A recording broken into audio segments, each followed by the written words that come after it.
Well, hello, everyone. Welcome to this next episode of the Online Bible Institute Network podcast.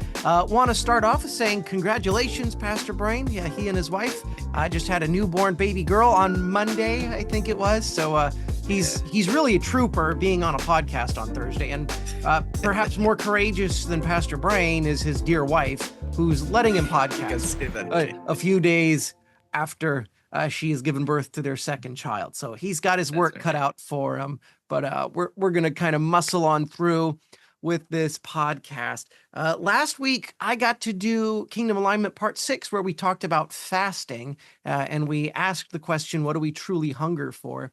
And this week, we're going to be talking about treasure and the heart. And it's going to be a really good message. And Pastor Brain, would you read the word for us, and then we'll hand it over to my dad, and he'll kind of take us through our sermon for this weekend. All right. So we're reading Matthew 6:19-21 this week. Do not store up for yourselves treasures on earth, where moths and vermin destroy, and where thieves break in and steal. But store up for yourselves treasures in heaven, where moths and vermin do not destroy, and where thieves do not break in and steal. For where your treasure is, there your heart will be also. Amen. Amen. Good. I think I'm hearing the word vermin for the first time. It's just usually rust. Yeah, it just depends. I'm used to rust, yeah.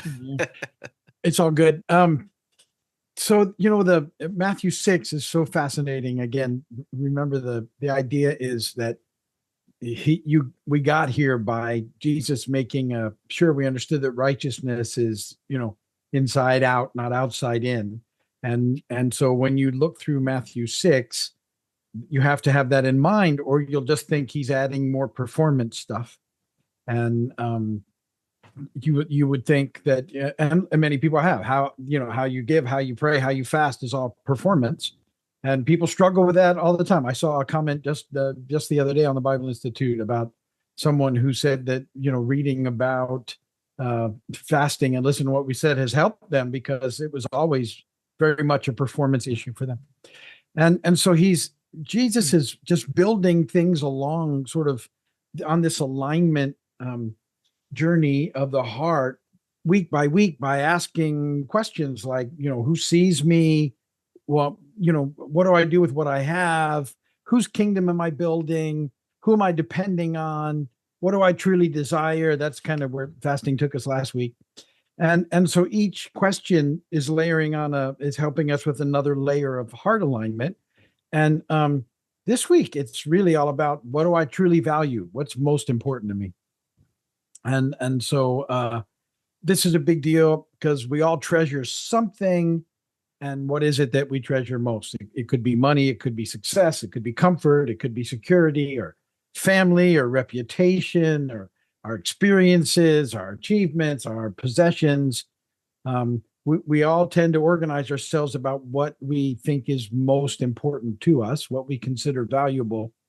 But Jesus says, this is important. Where your treasure is, there your heart will be. It's not the other way around. It's not where your heart is, there your treasure is. It's where your treasure is. That's wherever that is, then that's where your heart will be. Our hearts follow our treasure. And so what we sort of continually invest in really shapes who we become. And so this is a really big deal. And so he talks about earthly treasure, and in Matthew 6:19, and he's not saying that possessions are bad, and he's certainly not condemning work or plans or savings, but what he's reminding us is that everything here is temporary, and none of these things carry our ultimate hope. And so, that's the idea between moth and vermin and rust and thieves. All of this stuff is temporary at best. And so we need to be aware of that. I have a passage I'm going to read from Ecclesiastes when I do it. Ecclesiastes 2:10. I denied myself nothing my eyes desired. I refused my heart no pleasure. My heart took delight in all my labor, and this is the reward for all my toil. Yet when I surveyed all that my hands had done and what I had told to achieve, everything was meaningless, a chasing after the wind. Nothing was gained under the sun. And in my little Bible reading group, we just went through Ecclesiastes recently. And when he says under the sun, he's saying everything on earth. That's what that means. And so it's just he gets it. He had everything he thought was important. None of it really was. And so that's kind of the idea about earthly treasure. And then it's all temporary. It's not bad, just temporary. Heavenly treasure, though, is what really forms kingdom people. And so when he says store, for yourselves treasures in heaven where, moth and vermin don't destroy, where thieves can't break in and steal, he's saying so much more than, don't just love earthly things. He's inviting us into something much better, to store up treasures in heaven. And so it's not about collecting heavenly reward points or anything. He's talking about investing our lives in things that have eternal value. And those are things like loving people well, acts of mercy, generosity, faithfulness, forgiveness, serving, worship, sharing the gospel. All of these things have some eternal value, and they're things that death can't touch. And so we need to sort of take this in. And I think, if you think back about the people that have had the most impact on your life, it's people that invested themselves in us. It's that they loved us well.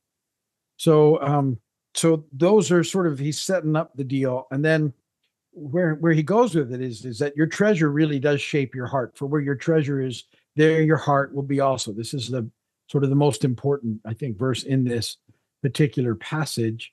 So it's treasure, heart, not the other way around. Our hearts follow our investments. I said that earlier.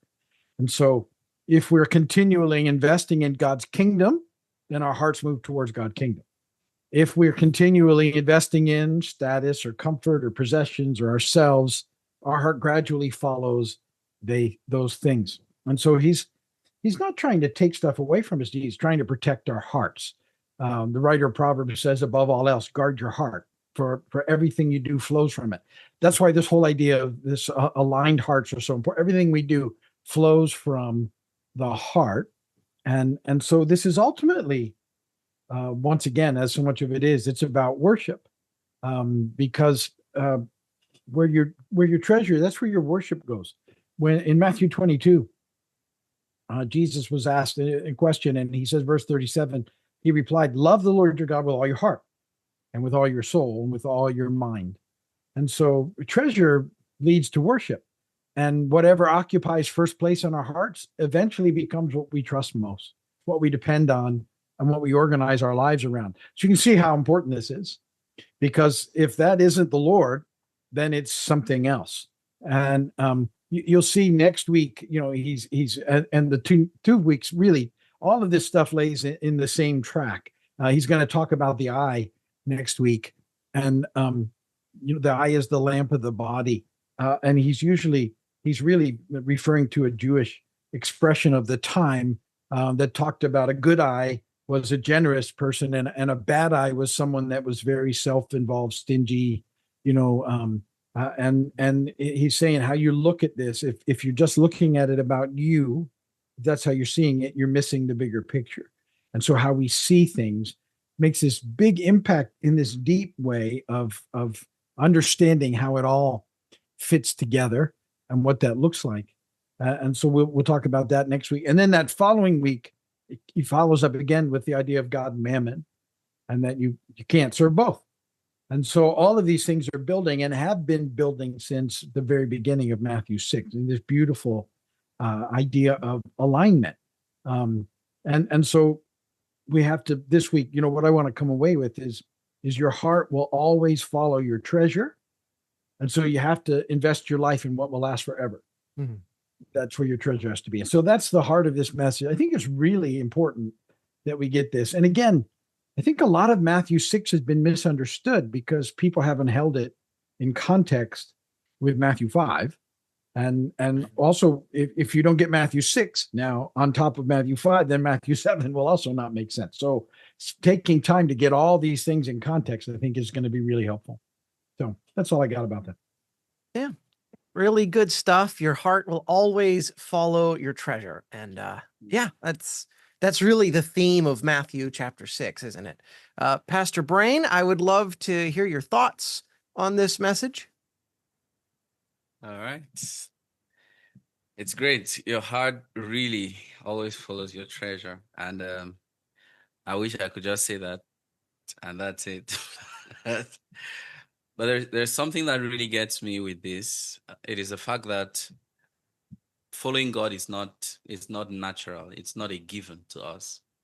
It's something we work at. It's something we invest in. And life is all about investments. When the Bible says God cannot be mocked, whatever a man sows, that shall he also reap. It's interesting that whatever you give your life to is what returns to you, but much more, whatever you spend your time on, your resources on, is what eventually has your worship. When you got to that point, it really caught me because worship is a big thing. Worship is not just something, it's not just something we talk about in passing. Worship is, if I worship someone or something, I am dedicating my soul, my life, my eternity, so to speak, to that person. And if we begin to understand truly that um, where we invest eventually begins to demand our worship and actually does receive our worship, we will be careful where we actually make investment, because I would want to invest in the kingdom where I know, the God of the kingdom, the King, deserves worship. He's the sole person that receives our worship. And if I do that, when we talk about this, I'm thinking discipleship. I'm thinking evangelism. I'm thinking prayer. I'm thinking all these things that we've been talking about, and most of these things, or all of these things, reflected in the Lord's Prayer. I'm thinking about these things, giving and offering forgiveness, and asking myself every time, what would God want me to do in this situation at this point in time? That's what I understand by investing in the kingdom. Putting my treasures in the kingdom. It is preserved because the one who eventually receives my worship is the one that can keep me, is the one that can take me all the way, and not some things. And we talk about this from a context, in my African context, where we do a lot of idol worship. But I know we've made idol worship a globalized issue. We talk about people idolizing their mobile phones, idolizing technology and science and all of that. That's true. And that may be what you understand in your context. But in my context, we still do carved images, we still do stones, we still do rivers, we still do trees, we still do some of these things that are really, dedicated to be gods and to receive worship.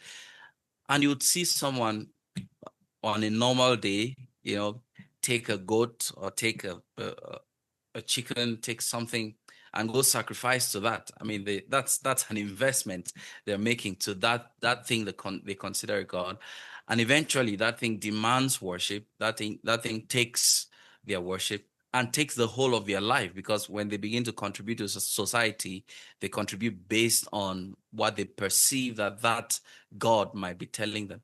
And it's something, I believe that this is something that has really driven us to that wall of idolatry, that wall of I don't know what else to call it, but that.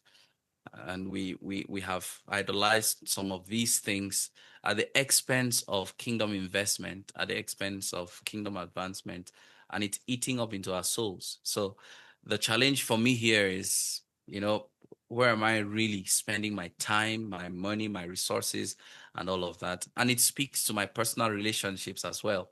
Who am I spending the most of my time with? Who am I spending my resources on? Who am I spending this and that with? and I just start to think about my wife. How much time do I spend with my wife? How much of my resources do I spend on my wife, who is supposed to be like the closest person to me? And beyond that, who are the people around me that I invest my life into?